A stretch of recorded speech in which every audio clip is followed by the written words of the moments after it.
여러분, 사람이 이 나이를 먹으면서 이 젊었을 때보다 더 생기는 것들이 있죠. 나이를 한 살, 두 살 먹어갈수록 젊었을 때보다 더 무엇이 생기는 것 같으십니까?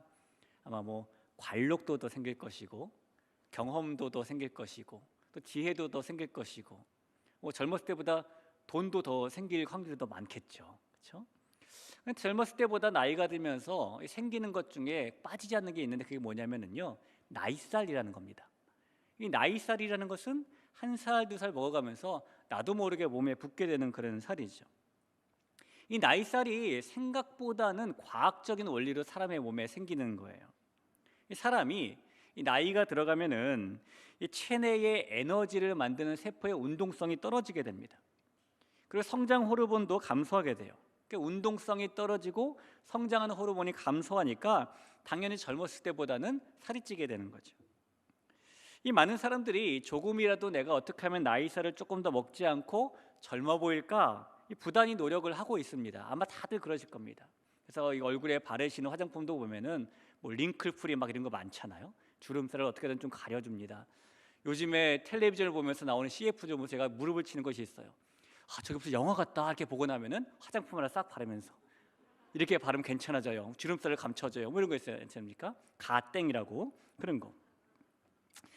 이 나이살이라는 것이 감출래야 감출 수 없는 것인데, 그래서 어느 병원에서 그래도 그나마 나이살을 들지 않고 젊어 보이는 방법을 몇 가지 소개를 했습니다.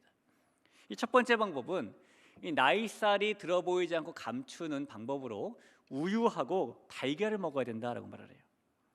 우유하고 달걀에는 우리가 알다시피 칼슘이 많이 들어있는데, 그래서 우리가 꼭 섭취해야 될 식품인데요, 많은 사람들이 이것이 칼로리가 높다, 그래서 먹으면 살이 찐다라고 생각을 합니다. 그래서 먹기를 기피하는 사람들이 있는데요, 실제로 우유나 이 달걀에 들어있는 칼로리는 그렇게 높은 편이 아닙니다. 만약에 그게 걱정된다면은 이 저지방 우유를 드시면 돼요. 달걀도 마찬가지죠. 이것을 먹으면은 식욕을 줄여주게 되어서 비만을 방지하는 효과가 있다고 합니다. 그러니 달걀이나 우유를 먹는다고 나이살이 더 붙는 것은 아니니까 오히려 더 젊게 만들어준다니까 반드시 챙겨 먹는 게 꼭 필요합니다.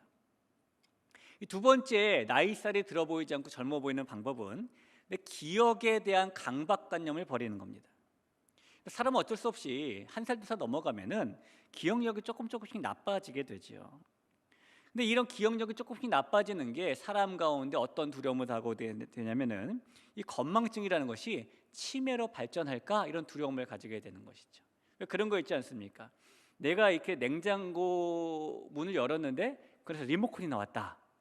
자, 그러면 이것이 나의 건망증이냐 치매냐 고민하게 되죠. 고민하는 순간 치매가 아닌 거예요. 그러니까 딱 열어보고 이게 뭐지? 그럼 치매인 거예요.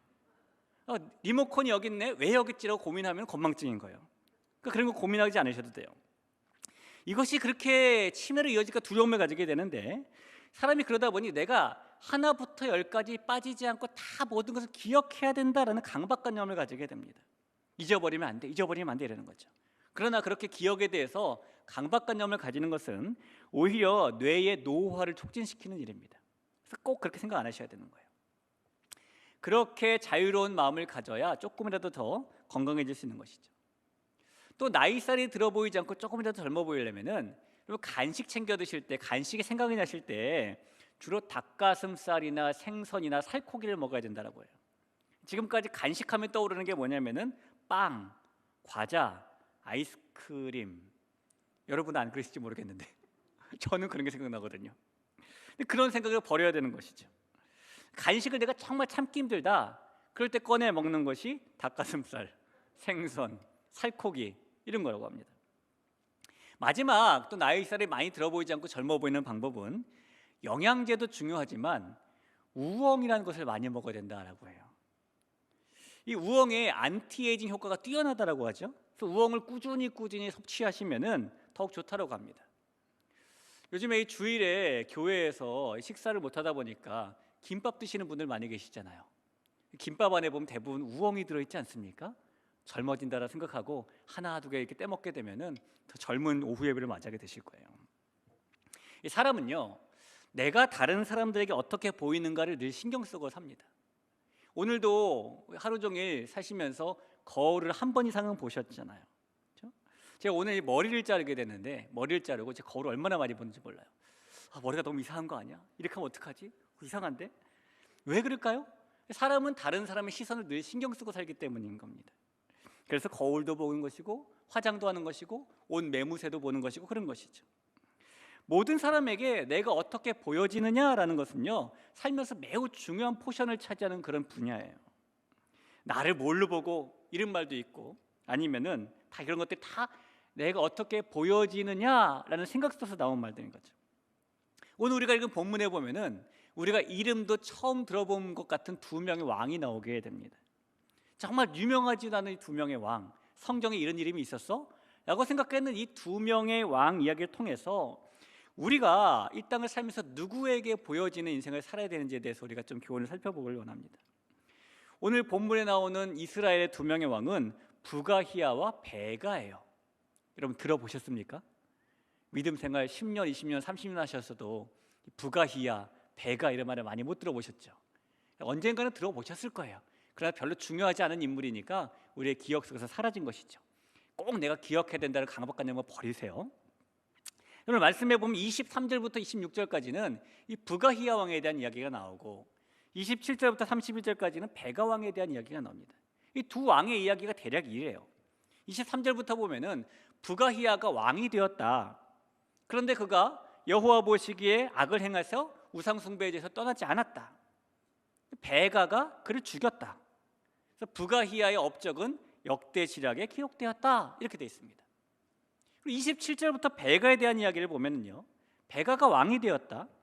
그런데 그가 여호와 보시기에 악을 행하여 우상 숭배에 대해서 떠나지 않았다. 호세아가 그를 죽였다. 베가의 업적은 역대 지략에 기록되었다. 그리고 내용이 부가히야, 베가, 사람 이름만 바뀌었지 내용이 똑같습니다. 이 부가히야는 아버지를 이어서 북이스라엘의 왕이 되었습니다. 근데 왕이 된 지 2년 만에 이 밑에 있었던 베가라는 사람에게 살해를 당하고 말았어요. 그 베가가 새로운 왕이 되었습니다. 반정을 한 것이죠.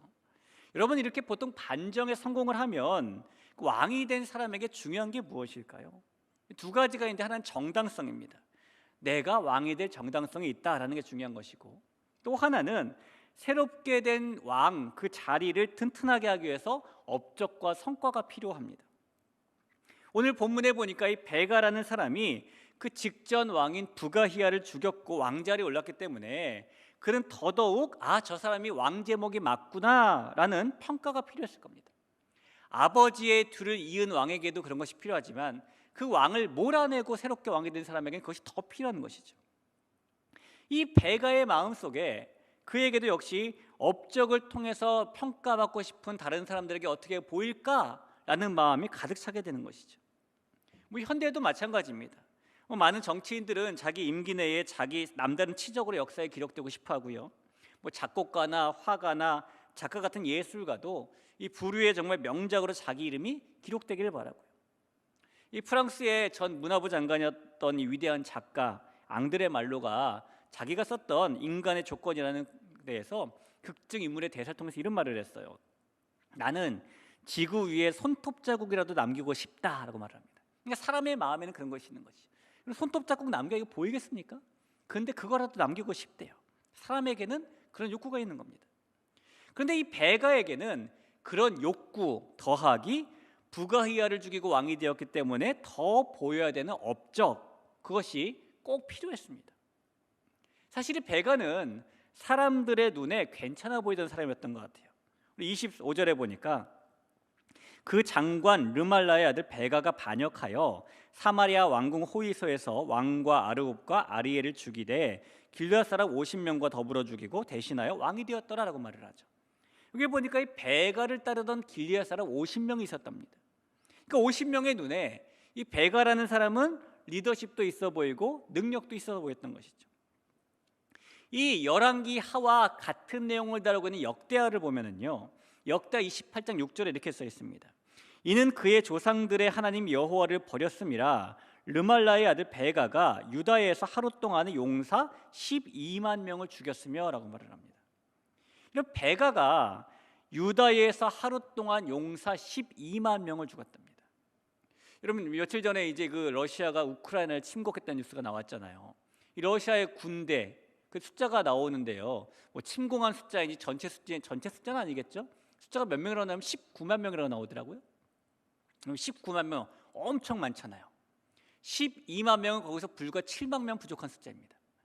근데 이 베가가 하루에 12만 명을 죽였답니다. 이 과거에 당나라 태종이 고구려를 쳐들어왔을 때에 데리고 왔던 군사가 육군 6만 명, 수군 4만 명, 총 10만 명이었어요. 그 10만 명을 막아내고 물리쳤던 안시성 전투를 보면서 우리는 와 대단하다 이렇게 여기지 않습니까? 10만 명을 몰아냈어.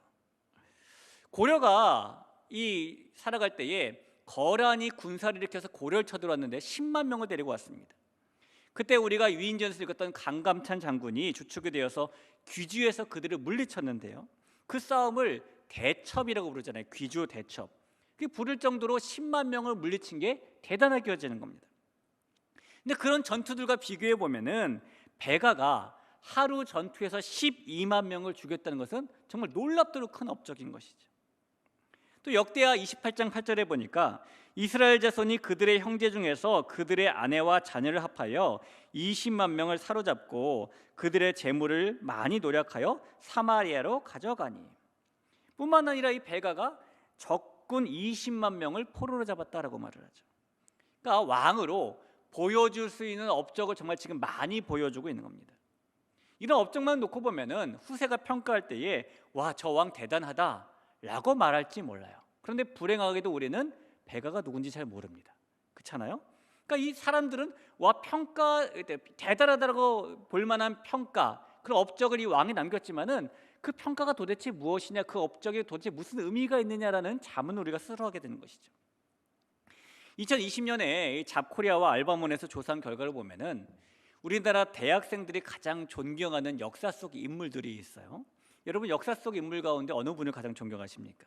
우리나라 대학생들은요 유관순 열사를 가장 존경합니다. 30.9%가 이렇게 대답을 했어요. 그 다음으로 존경하는 사람이 안중근 의사 15.5%, 백범 김구 선생님 9.8%, 충무공 이순신 장군 9.7%, 세종대왕 7.3% 이렇습니다. 여러분 이런 위인들이 존경이라는 평가를 받는 이유는 말씀드린 것처럼 그들이 남긴 업적이 있기 때문이고 성과가 있기 때문일 겁니다. 이 사람들의 평가는 무슨 업적을 남겼냐, 무슨 발자국을 남겼냐, 그 성과에 따라서 이루어지게 되는 겁니다. 그가 남긴 눈에 보이는 업적이 무엇이냐 이런 걸 생각하게 되는 것이죠. 그가 어떤 일에서 성과를 거두었는가에 따라서 그 사람을 성공한 사람이다라고 부르기도 하고 그저 그렇거나 실패한 사람이다라고 부르기도 합니다. 그래서 그렇게 위대한 업적을 남긴 사람을 위인이라고 부르기도 하는 것이죠. 여러분 인류의 역사는 바로 그런 사람들이 남겨놓은 크고 작은 흔적들과 업적들로 채워져 있기 때문에 사람들의 마음에 그런 마음이 생기는 것 같아요. 사람이 사람을 보고 평가하는 눈이 이렇다 보니 모두 다 그 기준에 맞춰서 살아가는 것이 일반적으로 보여집니다. 능력이 안 돼서 그렇지 능력만 된다면 좀 더 큰 업적, 좀 더 화려하고 빛나는 흔적을 남기고 싶어하고 애쓰며 살아가고 있는 마음이 우리의 마음과 되는 것이죠. 이 성경에 나오는 베가 역시 그런 업적을 남기고 싶어서 왕을 죽이고 자신이 왕이 되었고 실제로 왕이 된 다음에 그런 업적을 남겼다는 겁니다. 그를 따르던 사람들이 보기에 베가 저 사람 역시 왕의 제목이었어, 대단한 걸 이런 평가를 받았을지도 모른다는 겁니다. 그러나 그런 시각에 대해서 그런 업적에 대해서 오늘 성경은 뭐라고 말하냐면요 26절에 보니까 부가히아의 남은 사적과 그가 행한 모든 일은 이스라엘 왕 역대 지략에 기록되니라라고 말하죠. 31절도 볼까요? 베가의 남은 사적과 그가 행한 모든 일은 이스라엘 왕 역대 지략에 기록되니라. 그런 것들은 왕의 역대 지략에 기록되어 있지 않느냐라고 한 줄을 평가하고 끝나는 겁니다. 그러니까 많은 업적과 성과를 만들어내고 그것에 의해 평가받는 것은 지극히 인간적인 시각이고 하나님의 시각은 다르다라는 것을 이 두 말씀이 우리에게 시사하고 있는 거예요. 하나님은 왕들을 평가하심에 있어서 그들이 무슨 업적을 남겼느냐에 관심이 있으신 것이 아니라는 겁니다. 그래서 우리를 보실 때에도 하나님께서는 우리들이 무슨 업적을 남길까, 무슨 성과를 남길까라는 것을 주의 깊게 보시지 않는다라는 라는 것을 우리가 기억할 필요가 있는 겁니다. 그럼 하나님께서 우리를 보실 때 주의 깊게 보시는 것은 무엇일까요? 24절을 볼까요? 여호와께서 보시기에, 하나님이 보시는 게 있답니다. 악을 행하여 이스라엘로 범죄하게 한 느밧의 아들 여로보암의 죄에서 떠나지 아니한지라. 여호와께서 보시는 것이 있다라고 하죠. 28절도 한번 보겠습니다. 여호와께서 보시기에 악을 행하여 이스라엘로 범죄하게 한 느밧의 아들 여로보암의 죄에서 떠나지 아니하더라. 여호와께서 보시는 것이 있다라고 또 말합니다. 업적이 아니라, 성과가 아니라 하나님이 보시는 것이 있다라는 겁니다. 말씀드린 바와 같이 사람들은 무슨 일을 했느냐, 이 땅에서 직분이 뭐였느냐, 큰 일을 많이 맡았느냐, 그것에 관심이 많이 있지만, 그것을 칭찬하고 그것으로 성공과 실패를 판단하지만 하나님은 그렇지 않으신 겁니다. 베가가 눈에 보이기에는 반정에 성공을 했고 전쟁에서 이긴 큰 업적을 남긴 왕이었을지 몰라요. 그러나 하나님 보시기에 그는 악을 행한 왕의 한 명일 뿐이었다는 겁니다. 베가는 사람들의 평가와 시선은 두려워하며 살았지만은 하나님의 평가와 시선은 두려워하지 않고 산 겁니다. 실제로 이 베가가 북이스라엘의 왕이 되었을 때에 이스라엘의 정세는요 매우 불안정했습니다. 33년 동안 총 5명의 왕 중에서 3명의 왕이 반역에서 죽임을 당했고요, 60%가 살해당했다는 겁니다. 그 기간 동안에 아수르가 2번이나 침공을 했어요. 아수르가 처음 침략했을 때는 이 무나헬미라는 사람이 아수르 왕에게 망대한 양의 이 물질, 돈을 주고 막 금을 주고 해가지고 문제를 해결해 줬지만 많이 퍼졌으니까 당연히 나라의 경제가 피폐해졌겠죠. 백성들은 피폐하게 살았습니다. 또 베가가 왕일 때 또 아수르의 2번째 침략이 이루어졌었는데, 오늘 본문에 나오는 아수르 왕 디글랏빌레셀이 이스라엘 여러 성읍들을 점령해 버리게 되었습니다. 그리고 아수르가 수많은 백성들을 포로로 잡아가게 되었어요. 아무리 왕이라는 사람이 좋은 업적, 뛰어난 업적을 남겼을지라도 이스라엘의 상황은 절망적이었다는 겁니다. 이유가 있습니다. 신명기 28장 62절에 보니까 너희가 하늘의 별같이 많을지라도 내 하나님 여호와의 말씀을 청종하지 아니하므로 남는 자가 얼마 되지 못할 것이라고 말하죠.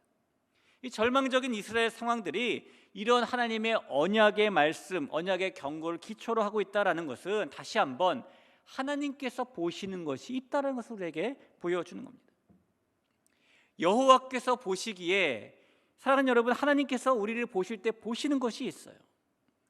이 부가히야나 베가를 비롯한 열왕들을 보실 때에 그들이 어떤 성과와 어떤 놀라운 일을 했느냐를 보시는 것이 아니라 그들이 하나님 대신에 우상을 만들었던 여로보암의 죄를 떠났느냐 떠나지 않았느냐를 보시는 것이죠. 하나님을 그대로가 아니라 자기 틀에 맞춘 하나님, 자기 생각에 맞춘 하나님을 격화시켰느냐 아니었느냐를 보았다는 겁니다. 여기에 우리가 따라야 될 놀라운 영적인 원리가 하나 있습니다. 우리가 업적 중심의, 성과 중심의 삶을 버릴 때에 그때 비로소 하나님의 평가를 위해 살아갈 수 있게 된다라는 것이 그것이에요. 그럼 실제로 저와 여러분 같은 성도가 성도답게 살아가는 일에서 실패하는 가장 큰 이유 중에 하나가 이 업적 중심의 삶 때문 아니겠습니까? 이것이 보여지는 것 중심의 삶일 텐데요, 사람들이 나에 대해서 어떻게 평가하는가를 굉장히 의식하면서 살아가는 삶의 형 될 텐데요, 이런 것들에 우리가 묶여있는 한 하나님의 평가를 기대하는 사람으로 우리가 살아갈 수는 없는 겁니다. 눈에 보이지 않는 하나님의 평가보다 눈에 보이는 사람의 평가가 더 나에게 절실하게 다가오기 때문인 것이겠죠. 그렇게 살면 결국에 역대 지략에 기록되어 있을지는 몰라도 하나님의 기억 속에, 하나님의 영원한 열왕기에는 기록될 수가 없는 거예요. 우리가 이 부가히야나 베가를 기억하지 못하는 이유는 그들의 일이 성경에서, 열왕기에서 단지 이렇게 역대지략에 기록되고 말았다는 말로 끝나기 때문 아니겠습니까? 다른 왕들을 보면은 또 올랍도록 큰 하나님을 향해서 나왔던 마음들이라든가, 뭐 기도했던 거라든가, 하나님의 도우심의 손길을 경험했다든가, 이런 것들이 기록되지 않습니까? 우리가 하나님 중심이 아니라 사람 중심으로 살아가게 되면 결국에는 역대의 지략에만 기록될 뿐 하나님의 열왕기에는 기록되지 않는 이 부가히나나 아니면 베가 같은 사람들이 될 수밖에 없다는 것이죠. 성경은 이 두 왕에 대해서 그 인생의 마지막 모습을 그들의 남은 가족 일들과 그들이 행한 모든 일은 이스라엘의 왕 역대 지략에 기록된 이라는 짧은 구절로 그냥 끝내고 맙니다. 그들의 행적을 하나님의 책에 기록할 만큼 큰 관심이 없다라는 겁니다. 우리의 인생은 언젠가 끝나게 될 텐데요, 그렇게 되면 누구도 예외 없이 하나님의 평가를 받게 됩니다. 그리고 그 다음에 하나님 앞에서 결산하는 일을 맡게 되는데, 그 결산에 따라 하나님께 상급을 받게 되고 영광 가운데 살아가는 일이 우리 가운데 남겨지게 되죠. 여러분, 그런 것들을 바라보면서 성도이면서 여전히 세상 사람들처럼 업적 중심과 성과 중심으로 다른 사람들의 칭찬과 다른 사람들의 인정 중심으로 살아가지 마시기를 바랍니다. 예수님을 믿고 하나님을 섬기는 우리들도 이런 시각을 그대로 가지고 있으며 주로 그런 시각에 따라서 나의 삶과 다른 사람들의 삶을 평가하고 있는 경우들도 있는데요, 모든 사람이 다 그러냐라고 말한다면 아닌 사람도 있겠죠. 하지만 정말 많은 수의 성도 그리스도인들도 말씀드린 업적과 발자취를 위한 결과물을 보고 판단하는 시각을 가지고 이 땅을 살아가고 있는 것도 사실입니다. 흔히 이렇게 생각하면 됩니다. 여러분, 성공한 사람, 성공한 인생이란 말을 들으면 어떤 사람이 머릿속에 생각이 나십니까? 혹시 남보란 듯 눈에 보이는 재산과 업적을 많이 이룬 사람, 이런 사람 생각나지 않으십니까? 혹시 성공한 교회, 성공한 목회자, 이런 말 들으면 제일 먼저 어떤 사람이나 어떤 교회가 떠오릅니까? 혹시 큰 교회와 위상의 큰 교회의 목회자가 떠오르지 않으십니까? 우리가 그런 시각을 나도 모르게 가질 수밖에 없는 거예요. 만약에 그런 시각에만 사로잡혀 산다면은 교회와 사람에 대해서 세상이 자신을 평가하는 데 사용한 것과 똑같은 기준을 가지고 있게 되는 것이고, 적어도 그 기준을 가장 중요한 그런 어떤 주춧돌로 사용하고 있는 셈이 될 것입니다. 그런 삶은 하나님 안에서 자유를 잃어버린 삶이 되고 말 거예요. 영원한 영광과 상급과 관계없는 삶이 되기 때문입니다. 다른 사람들의 칭찬과 인정을 받으며 살려고 하는 그런 마음은 우리에게 많이 있는 욕망 중에 하나인데, 이것을 포기하는 것은 힘든 포기가 아니라 영광스러운 투자입니다. 그동안 결코 알지 못했던 예수님 안에서의 자유를 얻기 위한 투자가 되는 것이고, 하늘의 영원한 칭찬과 하나님의 상급을 받기 위한 투자가 되는 것입니다. 이 땅에서의 인정과 업적과 성과와 칭찬 중심의 삶은 모든 사람들이 당연하게 추구해야 될 삶의 모습이 아닙니다. 어쩔 수 없이 그렇게 살아야만 되는 모습도 아닙니다. 그렇게 생각하는 것은 이 세상의 사고방식으로 이 성도들을 속이려는 사탄의 속임수에 빠지는 것과 똑같습니다. 우리에게는 최선을 다하되 그 일의 결과는 하나님께 맡기고 살아갈 수 있는 자유가 있지요. 그렇기 때문에 사람들의 평가와 사람들의 반응이 어떻든 하나님께 소망을 두고 살아갈 수 있는 자유도 우리에겐 있는 것입니다. 그런 특권이 우리에겐 있는 것입니다. 성도인 우리에게 당연하고 자연스러운 것은 바로 이런 자유와 특권을 누리며 살아가는 겁니다. 하나님께서 우리가 한 일들을 보시면서 그런 일들은 역대 지략에 기록되지 않았느냐라고 평가하시지 않도록 여호와께서 보시기에 라는 기록을 남기며 자유롭고 당당한 삶을 살게 하시는 은혜를 더해 주시는 주님을 만나며 살아갈 수 있기를 간절히 축원하며 나아갑니다. 우리가 베가나 부가히아나 이런 왕들이 아니라 이왕이면 11개의 기록이 돼 있어도 이름 한두 번 기록된 그런 왕이 아니라 하나님의 관심을 받으며 하나님의 시선을 받으며 주님의 모든 마음이 우리에게 쏠리게 하는 그런 삶을 살아갈 때에, 우리 눈에 보이지 않는 하나님 앞에서의 삶을 우리가 그렇게 살아갈 때에 여호와께서 보시기에 이 사람은 이랬다라고 평가받을 수 있는 저 여러분의 인생이 될 줄로 믿고, 또 그렇게 평가받으면서 살아갈 때에 저 여러분의 삶이 이 땅에서 누구보다도 가장 성공하고 존귀한 삶이 될 줄로 믿습니다. 그런 성공한 사람, 그런 존귀한 사람이 우리 모두가 되기를 간절히 축복합니다. 우리 같이 한번 이 시간에 기도할까요? 우리 말씀을 기억하면서 같이 한번 기도하겠습니다. 기도할 때에 오늘 말씀에 여호와께서 보시기에라고 말을 하죠. 하나님, 나에게는 이 마음에 사람들의 시선을 따라 살려고 하는 이 마음이 솔직히 있습니다. 하나님, 그러나 사람들의 시선보다 하나님의 시선을 더 신경 쓰며 따라 살 수 있도록 내 마음을 지켜 주시옵소서. 하나님, 나의 삶이 역대 지략에 기록되는 것이 아니라 열왕기에 기록될 수 있도록 하나님, 우리가 하나님의 시선을 따라 살 수 있도록 다시 한번 도와주옵소서. 하나님의 평가와 하나님이 우리를 바라보시는 모든 것들, 그런 것들을 바라보며 나아갈 때에 우리 하나님께서 우리 가운데 주시는 은혜, 우리 하나님께서 우리 가운데 베풀어 주시는 손 내밀어 주심, 그 모든 것들이 더욱더 가득 차고 넘치게 될 줄로 믿습니다.